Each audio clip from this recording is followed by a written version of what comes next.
Class के छात्र था, आपका स्वागत है मेरी यूट्यूब चैनल मैथ्स की 7P के पर। आपको पता है आपका 5 चैप्टर चल रहा है जैव प्रक्रम। ठीक है, जैव प्रक्रम में आगे टॉपिक है मानव हृदय। ठीक है ना। अब मानव प्रसंस्करण तंत्र के मैंने घटक बताए थे। ठीक है, तो उसमें सबसे पहले है मानव हृदय।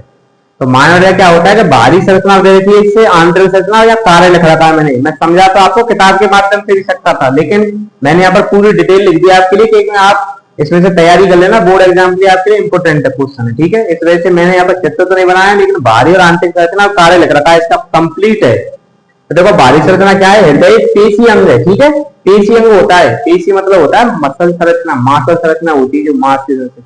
इसका आकार बंद मुट्ठी के आकार का होता है, ये बच्चे गांव में स्थित होता है।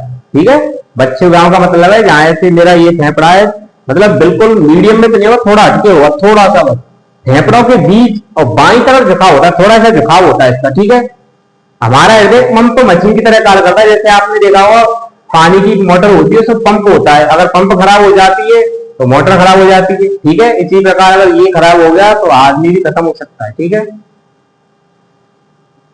इस वजह से हमारे रक्त को ये शुद्ध करने का कार्य करता है, क्या, हृदय। ठीक है, तो आंतरिक एक और करता है किडनी। किडनी भी हमारे हृदय को क्या करती है, शुद्ध करती है। आंतरिक संरचना क्या है, हृदय विभाजिका के द्वारा दाएं व बाएं भाग में बटा होता है, दो भागों में, दाएं और बाएं। ठीक है, तो हृदय के दाएं भाग का संबंध अशुद्ध से और बाएं भाग का संबंध शुद्ध रक्त से होता है। ध्यान रखना आपको, इंपोर्टेंट है एक चीज कि इसका दाएं भाग होता है उसमें तो अशुद्ध हृदय होता है। दायां भाग कौन सा है मेरा, जैसे मैं इधर खड़ा हूं तो मेरा ये सीधा हाथ है, तो ये दायां भाग है, और मैं इधर ये वाला है खैरा हाथ, ये कौन सा हाथ है, बायां हाथ। ठीक है, ध्यान रखना है, बच्चों को ये नहीं पता होता है दायां बायां कौन सा है।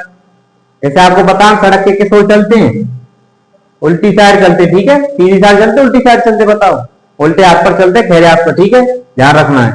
बायां भाग दो भागों में बटा होता है, बायां आनंद और बायां नलय। इसी प्रकार दायां भाग होता है दायां आनंद दायां नलय। ठीक है, आनंद और निलय ये बाल के द्वारा, एक बाल होता है, एक साफ्ट, ऐसे साफ्ट होता है हृदय में, ऐसे हृदय का ये बन रही संरचना, तो इसमें एक साफ्ट होता है बाल, इसके द्वारा ये संबद्ध होते हैं। ठीक है, जुड़े हुए होते हैं, ये याद रखना है तुम्हें। ठीक है, तो ये क्या हृदय को उल्टी दिशा में जाने से रोकता है, अगर हृदय उल्टी दिशा में नहीं चला जाए तो प्रक्रिया फिर उल्टी हो जाएगी और जो अशुद्ध व्यवस्था है वापस से शुद्ध नहीं होगा। ठीक है, इसका कार्य क्या है कि शरीर के सभी भागों से अशुद्ध हृदय को अपनी तरफ खींचता है। ठीक है, इकट्ठा करके मासरा और निचली मासरा में के द्वारा दाएं आलिंद में ले जाता है। अब दाएं आलिंद पूरा बढ़ जाता है तो क्या संकुचित हो जाता है, संकुचित होने के बाद रक्त दायां निलय में आ जाता है, फिर दायां आलिंद और निलय बाल बंद हो जाता है, वहां पर बंद हो जाएगा। फिर आगे बाएं निलय संकुचित होने पर रक्त कहां है, बाल से होकर फुफ्फुस धमनी से जो अशुद्ध रक्त है शुद्ध करने के लिए फेफड़ा फुफ्फुस स्राव में भेज दिया जाता है। फेफड़ा का इंपोर्टेंट काम है, यहाँ पर ध्यान रखना, फेफड़ों और फुफ्फुस एक ही बात है। तो फुफ्फुस से स्राव द्वारा रक्त बाएं आलिंद में आता है, फिर बाएं आलिंद से बाएं निलय में प्रवेश करता है, इसके द्वारा बाएं निलय संकुचित हो जाए, जिसके कारण शुद्ध रक्त महाधमनी में पहुंचता है, और महाधमनी शुद्ध रक्त को संपूर्ण शरीर के जहां पर जरूरत पड़ती है सभी अंगों में पहुंचाने का कार्य करता है।